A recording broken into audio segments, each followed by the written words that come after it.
Hey guys, it's John. I'm playing a game. Let's go D4, playing Rubicon 99, a 2388 Russian Grandmaster. Probably a pretty good one. I'm going to go Pavel Smirnov. Mr. Pavel Smirnov. I'll take this guy and then play Bishop G5. Been a while since I faced this line. Should we play it safe? Yeah, let's play it safe. I don't want any tough decisions in a 3-minute game. I know the way I'm playing it right now doesn't really lead to much of an advantage, but that's what I'm doing.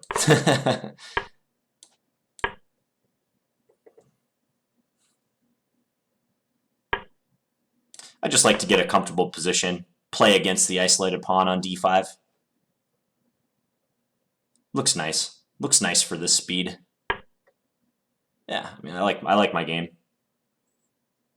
So now he might take on D4 and then, what, take on C3 after that?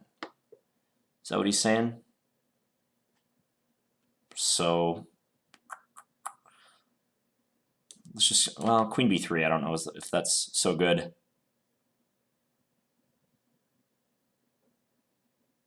Gets off the file, but that's about all the good things you can say about that move. All right, I'm just going to do it. Yeah. He'll take on C3 now. Yeah. I think our mutual weaknesses balance out at this point.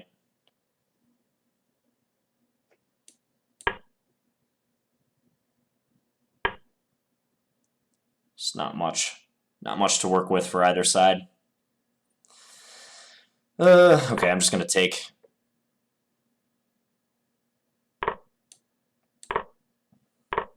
We're headed for an endgame.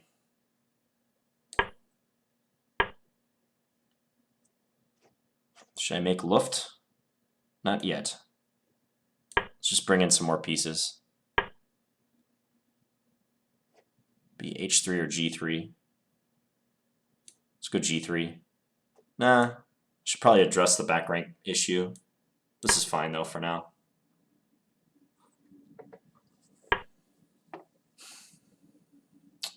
Maybe I take this to an endgame. Check. Yeah.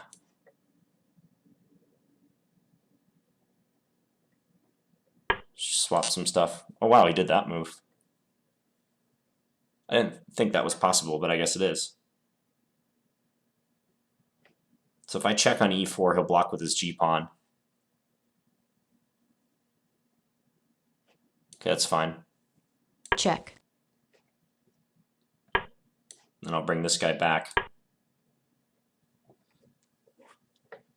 Let's just do this for protection. This is all fine. Let's get in here.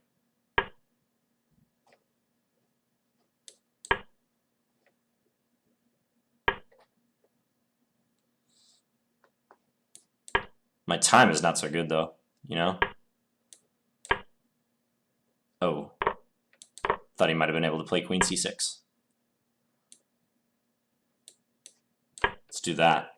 Ooh, now I have a chance. I can go win this pawn. Sweet.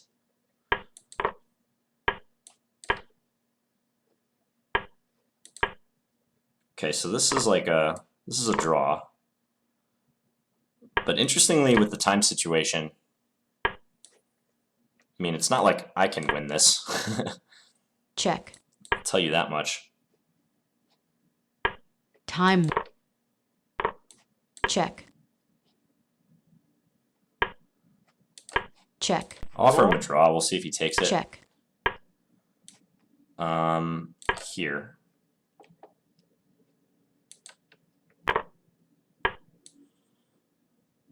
Let's go check.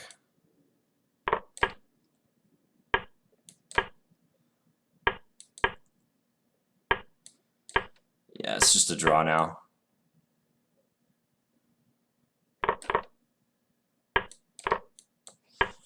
Draw.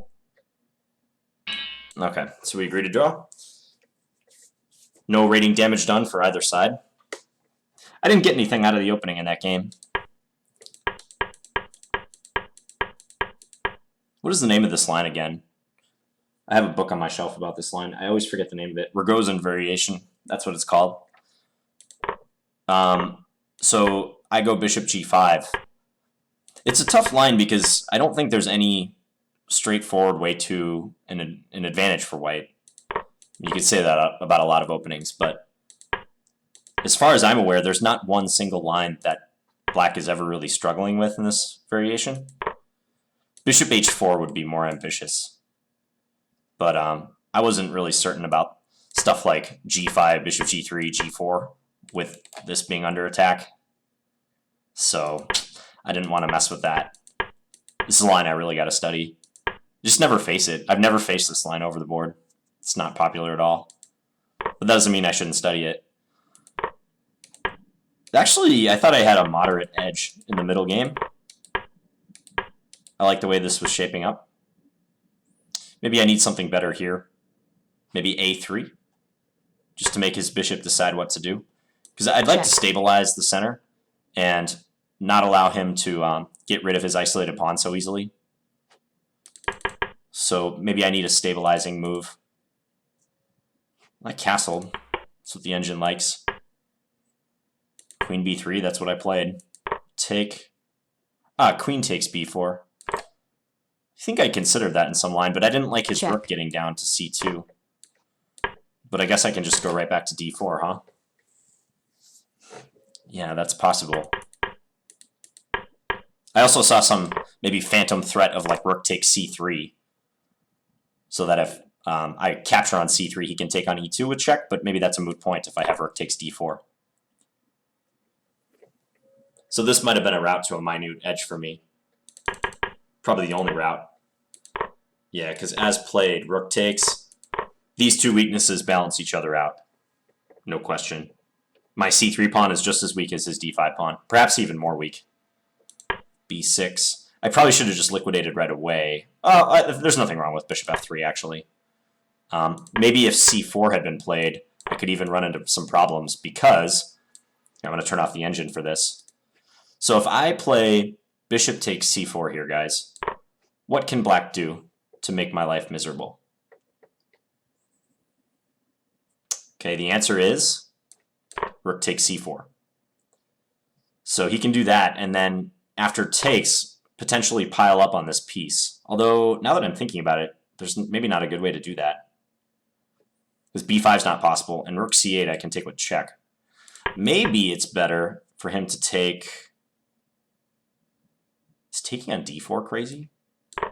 Maybe that move. So that after pawn takes, then take here and go in the rook. And play with two rooks versus white's lone queen. That might be the better line. Because now if bishop takes e6, in between move, he has... No, he doesn't have rook c3. Huh.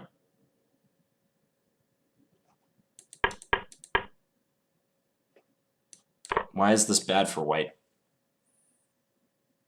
It seems like it should be bad for white.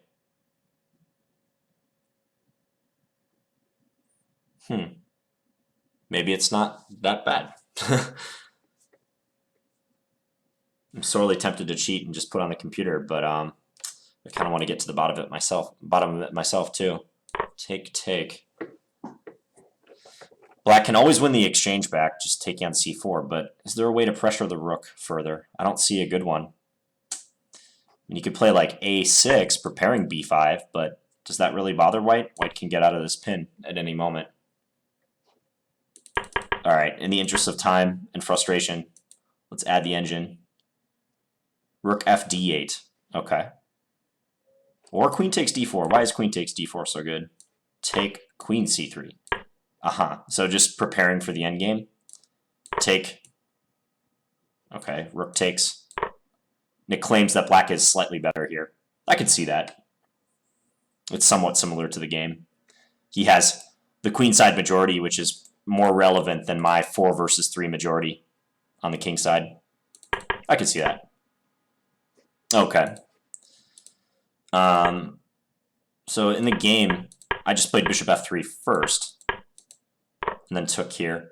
So unlike that previous line I was showing, I think this is like more of a comfortable pin for white, if that makes sense, because I can support my rook if necessary with c4 or e4, and black really can't exploit the pin anyways. So we're just headed for simplifications regardless. He did this, keeping all the major pieces on board. It's very equal. I didn't see anything that really upset the balance for either side. I was worried about his queen coming into f3, but I think I could always neutralize that with queen f4 if I needed to. So I didn't miss any tactics here, did I?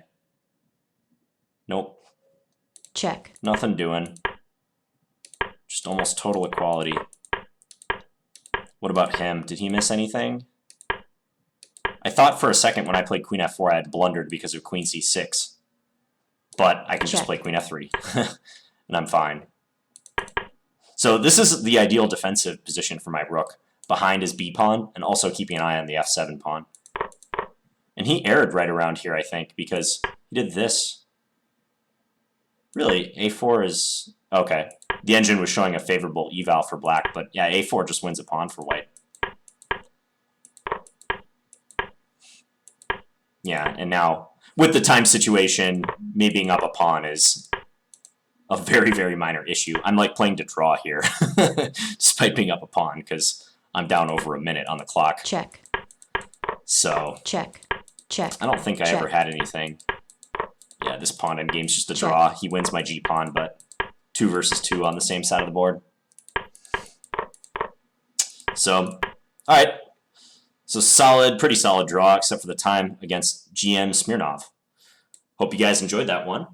I'll be back with one more video today. Thanks, guys.